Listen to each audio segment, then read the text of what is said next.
since a nightfall. With Brianna singing and me playing my music in here, it's like we can have a band going. One thing I don't like lately is hearing a word being thrown around on social media, and it's the word retarded. So let's see what my daughter has to say about that one. The reason why it's offensive is because people use the word as an insult. Like if you were to search what the word is, people use it as an insult. And so people who have like mental disabilities, so say someone has like Asperger's, or someone has Down syndrome, or somebody just has like some type of, I guess, problem that makes their mobility function different, or like their, I guess, how they think. People will call them that. And so it has a bad connotation. And I'm pretty sure the word does, I don't even know if that's what the word even means. But people are like, we're doing this on YouTube, right? Like, we're making your friends, parents say these words. Yeah, I know, it's all over TikTok and stuff, and I don't understand why I get why it's a big deal, because there's two definitions for it. One is to delay or hold back, and another is a person who has a mental disability used as a term of abuse. But there's two different definitions. But the main definition is to be held back or delayed in terms of progress, development, or accomplishment. Yeah. So it's not something that we invented. It was like some people on social media or somebody else created that. Then there's one that's like Mike, Who, Cheese, Harry. I really put all together and it sounds inappropriate. So I want to be able to make some music, and I'm going to be doing a lot of that and sharing it on Patreon. So check back soon as I produce some music. I'm going to do my own music, and I just love playing the piano, and that's why I ended up just turning this room into my music room, so I can create beats and songs and everything. All right. Whoa. I got. Okay. We are done here. A little cranberries are cooking up a little bit.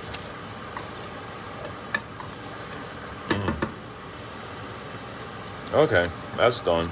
Don't want to overdo the cranberries.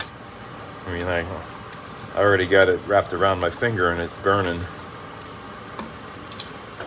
All right, let's see. We got this done, that done. Oh yeah.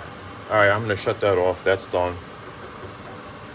All right, next thing's gonna be the good old turkey, which I do feel bad about the turkey. Like I said,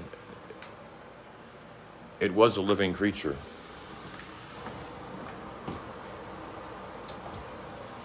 Okay, it's done.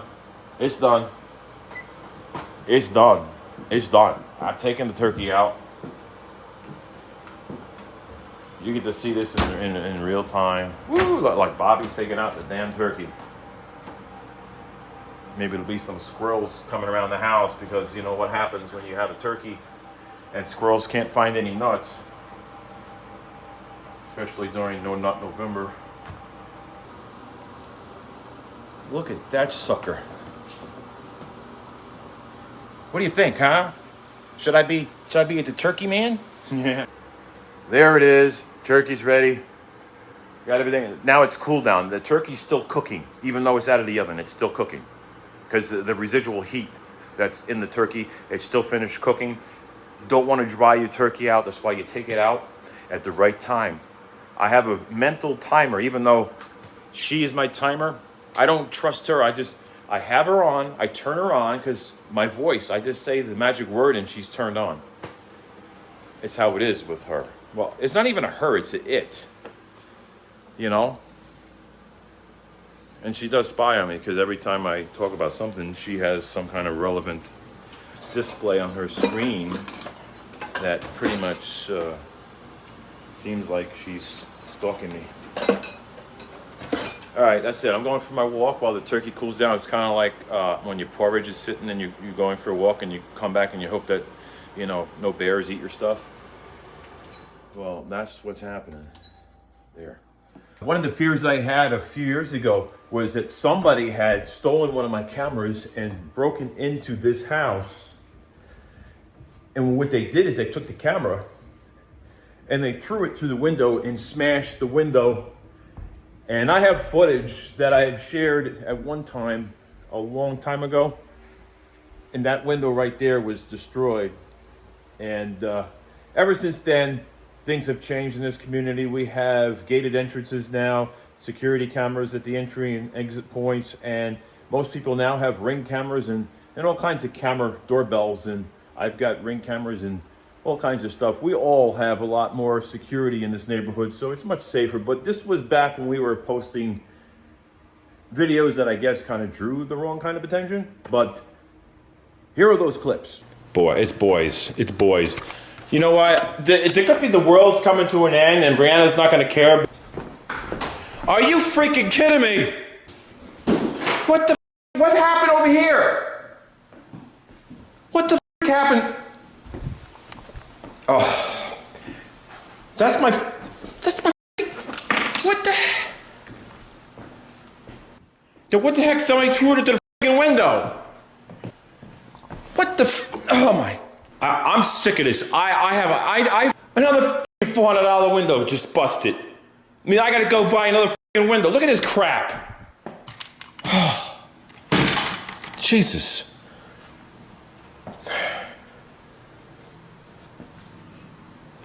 This is so freaking aggravating. This is how I gotta spend boarding up a freaking broken window. Are you freaking kidding me? There's glass down here. Oh, Jesus, now I got... Oh, man. There's too much stuff. I know what I'm gonna do. Oh, God, it's like all over the floor. Well, all you guys are amazing. Oh, wait a minute. I'm trying to read comments. Can I do this without glasses?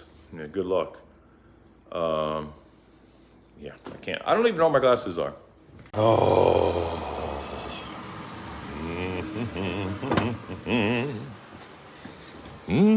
Oh, gosh. Oh, call the fire department. We got a turkey on fire. The turkey's so hot, the skin just ripped. What the heck? The turkey just lit. The skin just like ripped. Okay. That's a serious case of dry skin. That turkey's got some dry skin.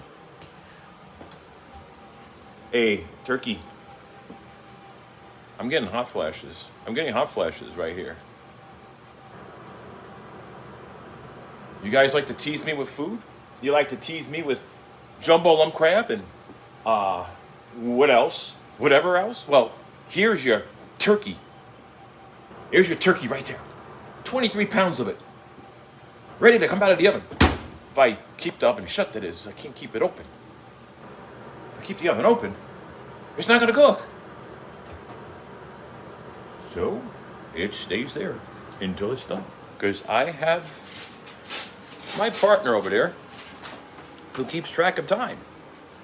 And when she says time's up, lights start flickering like it's paranormal event. Ooh, what do we got here? A little cup. That was a little bowl. Look, this is the old days. Remember the days where you had a bowl of cereal and a pumpkin? Think about it. And a pumpkin. A bowl of cereal and a pumpkin. Or a coconut shell, because I know in this house somewhere there is a coconut shell that is supposed to be a bowl. It's in there. It's where? Oh, yeah, like look at this. Real coconut shell. Legit coconut, and it's a bowl. So you have coconut shell bowls and you have pumpkin bowls. Well, that ought to bring in the holidays with a little cheer. A little pumpkin. You get a little flavor. Have some cereal. Have a little flavor. Have some spaghetti squash in there. Have a little pumpkin spice. Got a little bit of... This is representative of my future. This orange. This orange represents my future. This apple represents just an apple a day. It keeps the doctor away, I guess. But, and this represents a rat. You ever think about when you see a sweet potato? This one's rotten. Do you ever think about like a rat or something? Like, ooh, that looks like a mouse. Or you got one that's really vascular like this. And they're like, man, That sweet potato's got a lot of veins. Must be taking steroids. I know what some of you are thinking, but don't go down that road. But like I said, that's just the way that is.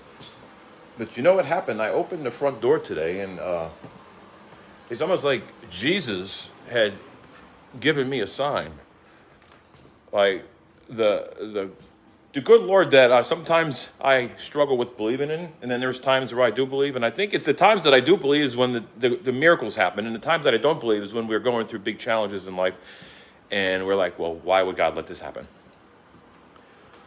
And we all know where that leads, We know where that leads. It's like we have to find some kind of hope in our lives, whether it's believing in something that's greater and bigger than us, or believing in something that we can do for ourselves or others in the world to make our lives better.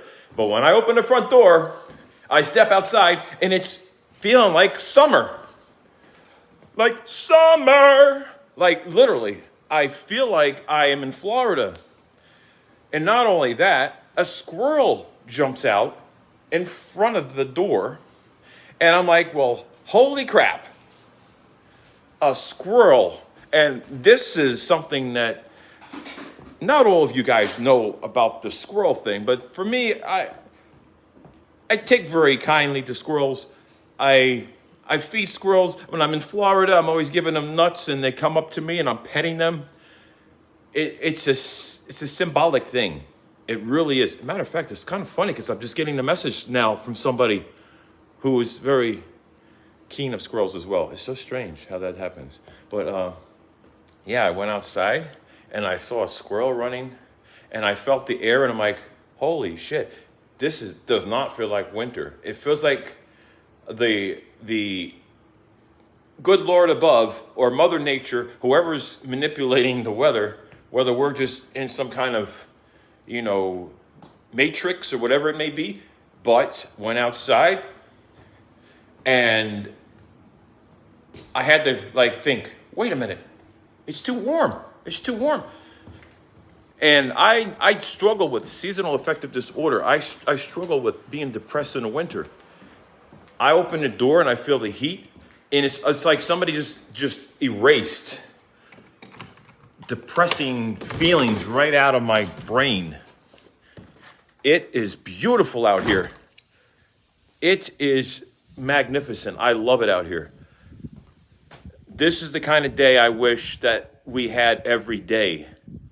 Beautiful, warm days. I mean, the trees don't look too colorful right now, but at least it's beautiful. It's sunny. It's warm. This is what I love.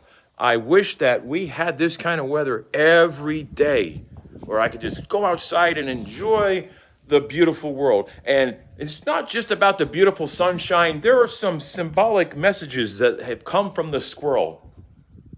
When I open that door, I have some really important and amazing people in my life who we kind of share these moments with when it comes to squirrels, alligators, animals, things like that. I'm just so connected to nature and the outdoors. And when I see nature and I'm out there and I'm feeling the warm sun and I know I'm getting my vitamin D and the fresh air, it just makes me happy. It puts me in a different mindset.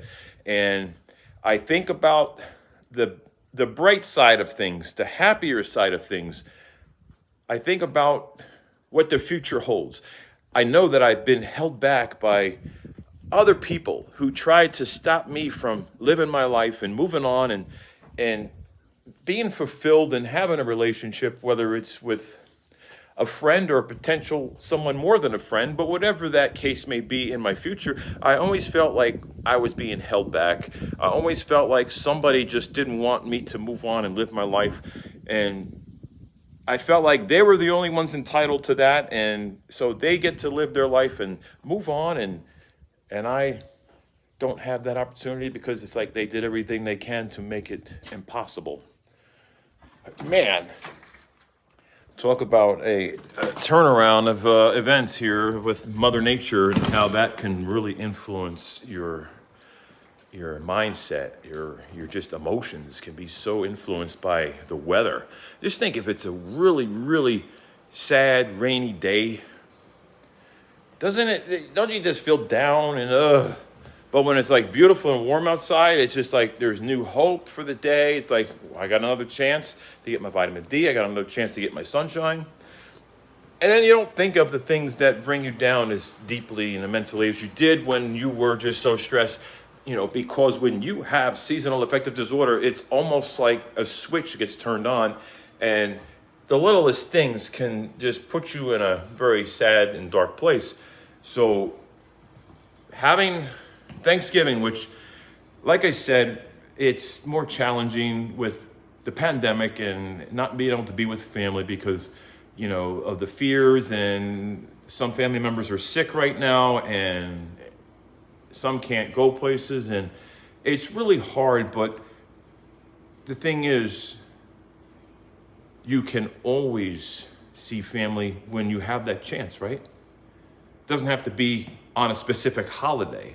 I mean, holidays are great. It's a time to get together. But when you think about someone, it's like, you know what? I think I'm going to go pay my grandmother a visit. I think I'm going to go pay my best friend a visit. I think I'm going to go here. I'm going to go there. Doesn't necessarily have to be something that you only do on the holidays. As long as, if you have the opportunity to do that, by all means, find the time to be with family. Find the time to visit those who you love. And I know the holidays are a great time to experience togetherness with family and do things together. But sometimes it's impossible because of outside factors, the weather, the people getting sick, the pandemic, and, for some people, finances, and, some people have to work out of town, they can't be around. But the best thing to do is to tell your loved ones that you love them if you're not able to visit them, especially if they live far away, and send them a message, send them a card in the mail, reach out to them, let them know how much they mean to you. Do those things and embrace the friendships that you have. Embrace the people in your family that mean a lot to you. And think about life. Think about how lucky you are to be here. Think about the gift that's given to you, And when we have these holidays, sometimes they're sad, sometimes they're happy. If life was just perfect every day, we would never have a challenge in life. We would expect everything to be perfect. And then when something does go wrong, we wouldn't know how to handle it. We would be so overwhelmed that we would be set back so far. But things that don't kill us make us stronger. So when we become weak emotionally, we find a way to pull through. Now, when you are dealing with a pandemic, when you're dealing with these sicknesses going around and the differences in opinions with people, because not everybody's on the same page about how they deal with COVID and how they deal with the pandemic. Everybody has a different outlook on things. Everybody has a different opinion, different belief. And like I said, people will judge you by the way you respond to things like this. So, that's the one thing that causes the big divide. But when I walked outside here today and I felt the warmth from the sunshine hitting on my bare skin, and I saw a squirrel running, hopping around, looking for nuts in November. Listen, November. What is so significant about November and nuts? Think about it. Where are all the nuts in November? Because somebody says there's no nuts left in November. When I see a squirrel looking for nuts and I got a whole pocket full of nuts, guess what I'm doing? I'm making that squirrel happy. I'm going to give that squirrel some nuts. And no matter how many days in November that squirrel has no nuts because of no nut November, I'm making that squirrel happy. And that's what counts. And not only that, look at me. I haven't shaved. It's no shave November for me, so I haven't been shaving. I'm starting to look like, Billy Mays from those commercials, whatever. But man, it is so beautiful out here. I'm loving this. I'm loving the sunshine. I got sun hitting on my face right now. It feels like I'm in Florida. I don't even have to be in Florida right now to feel like I'm in Florida. This is a gift. This is, of all the days, to have a beautiful day so that I can go outside and feel the beauty and the nature and feel the heat and the sun. It had to happen on the day that I was going to be so depressed because of being alone for Thanksgiving. But I'm not alone. I still have someone here. But I'm saying, it's not having a whole house full of like 7 or 8 family members just together at the same time. I know that they're still a part of my life no matter where they are. It doesn't matter if they're in California or if they're here or there. The thing is that they're a part of my life, and I think of them, and when we are together, it doesn't always have to be physically. It can be just, in our minds, emotionally. We can connect in so many ways. So